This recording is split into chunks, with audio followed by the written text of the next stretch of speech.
Hi, this is Brian Kim. I'm going to share with you case number 261 in the Best Way to Do Cataract Surgery series.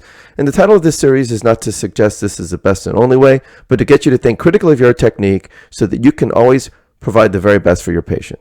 And so this is a dense cataract, but it also has a dense central corneal scar. And you're going to see how I'm able to apply mechanical fracturing concepts and techniques to disassemble this dense lens confidently despite a suboptimal view. So as you can see, this is a cataract. You can see a large corneal scar. Fortunately, this patient has a nice big pupil, and that red reflex does give us a little bit of support and ability to see. Using the cotton tip to steady the eye, use a corneal marker, which will help me to center and size the rexus.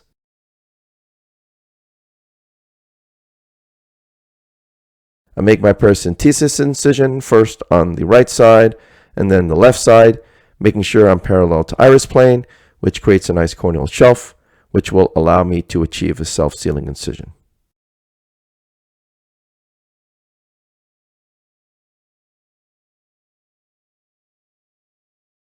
This is some intracameral epinephrine, and then some intracameral air, and then this is trypan blue. I'm going to use trypan blue in this case because of that dense corneal scar. I want to maximize my view. I don't want to have any trouble doing any of the steps of the case, in particular the capsular rexus. And so I'm pushing some trypan blue, trying to paint the anterior capsule surface as well.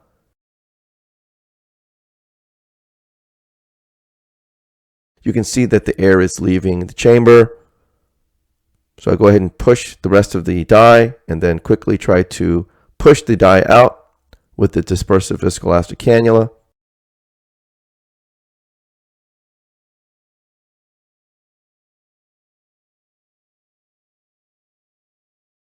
And this is a triplanar corneal incision. I make a vertical groove, place the blade into the deep part of the groove, tunnel through the cornea, and then when I'm ready, I dive in, using that cannula to control the eye the entire time.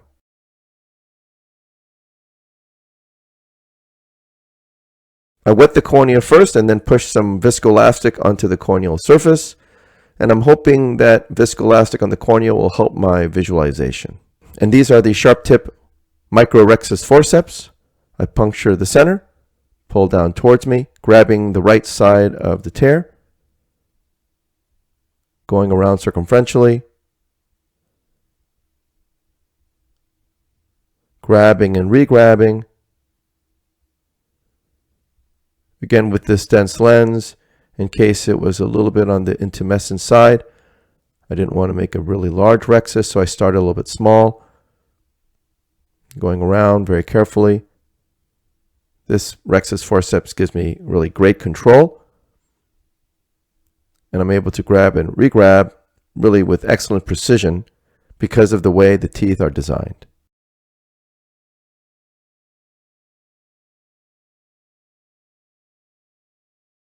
Finish off the rexus, burp some viscoelastic out, removing some of the capsule remnant. And this is the capsule fornix hydrodissection technique. I place the cannula under the rexus edge contra-incisionally. Even though I can't see a wave, I'm lifting the lens up, pushing and decompressing the bag, sweeping to the left and right, and then the lens begins to spin. In my experience with these dense lenses, they're fairly disassociated from the capsular bag, and you're able to spin them fairly easily.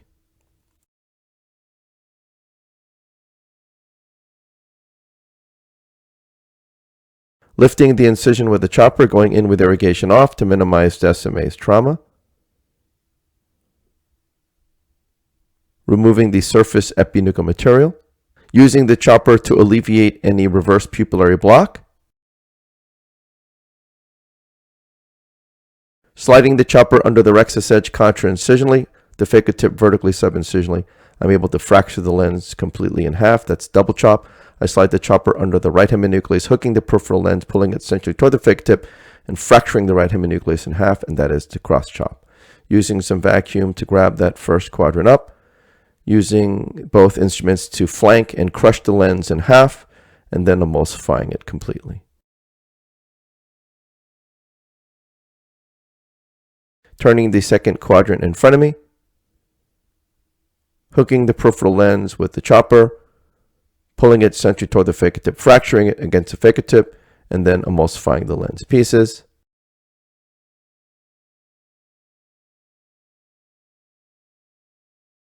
Turning the second heminucleus in front of me, placing the chopper around the lens, hooking it peripherally, positioning the phaco tip deep, flanking the lens, crushing the lens against the phaco tip. Doing the same maneuver against the third quadrant, crushing it in half, and then using mechanical fracturing forces to crush the lens into smaller pieces, and then emulsifying the lens piece.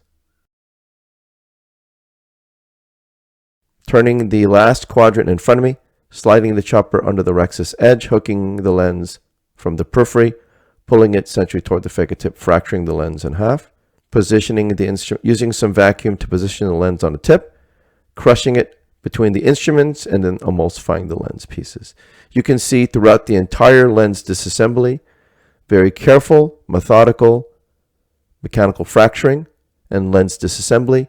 Despite this suboptimal view through the corneal scar, I do think the viscoelastic has helped some, but the mechanical fracturing techniques are very powerful in suboptimal situations.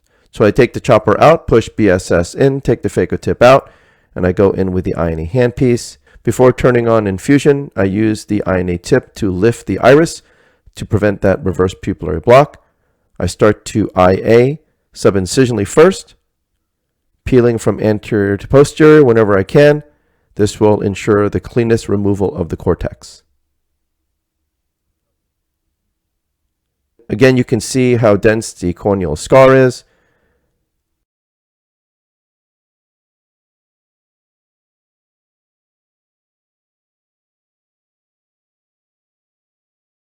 It is a little bit hard to see what I'm doing, but I did get all that cortex out.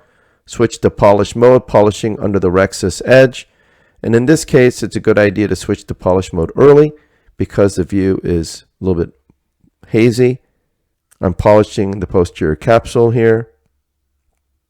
There's a lot more material to remove. And that's the nice thing about the polymer tip.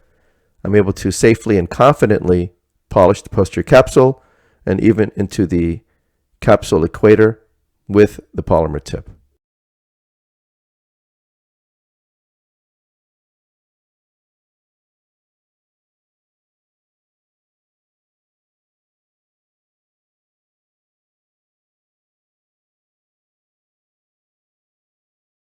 Pulsing BSS into the subincisional capsule fornix. Pushing some cohesive viscoelastic to fill the bag. Turning off infusion and then filling the bag with cohesive viscoelastic. Using the sweeper to polish under the rexus edge, first on the left side and then on the right side.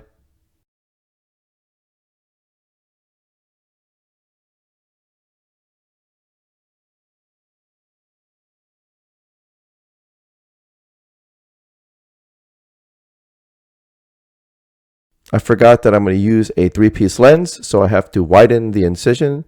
My normal incision is a 2.4, and this is a 3.0 blade, widening the incision. And this is the 3-piece acrylic lens injector. And make sure the bevel is facing to the left. The leading haptic goes into the bag. Pronate my wrist, and the optic comes out nice and planar. Make sure the trailing haptic comes outside the eye.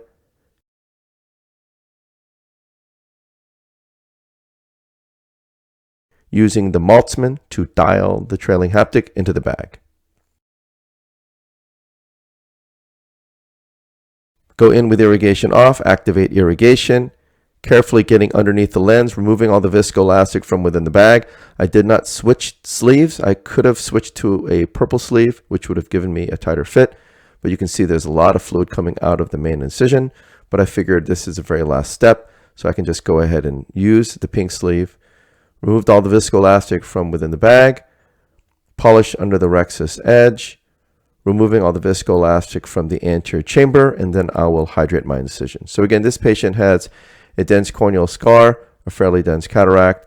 I was able to leverage mechanical fracturing forces But first, you want to set yourself up for success.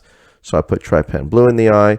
I coated the corneal surface with the dispersive viscoelastic, which I think did help me with my view. There's less reflections and so forth. So then I initiated double chop, cross chop, leveraging mechanical fracturing techniques. Because I know how to place the chopper out to the equator, sliding the chopper under the rexus edge, I have absolute control and confidence that I know how to get the lens up out of the bag. Why? Because I'm able to consistently and safely hook the lens to the equator with the chopper.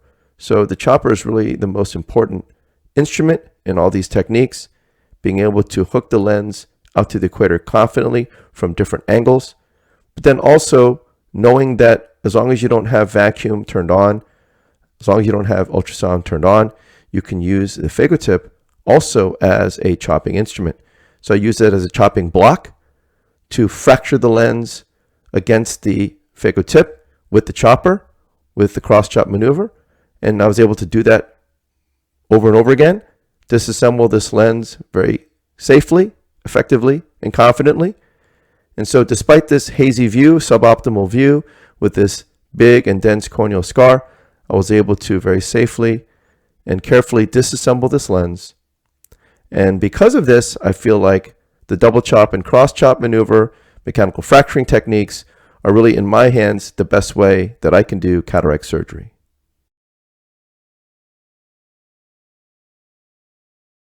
So I hope this was helpful to you, and I thank you for your attention.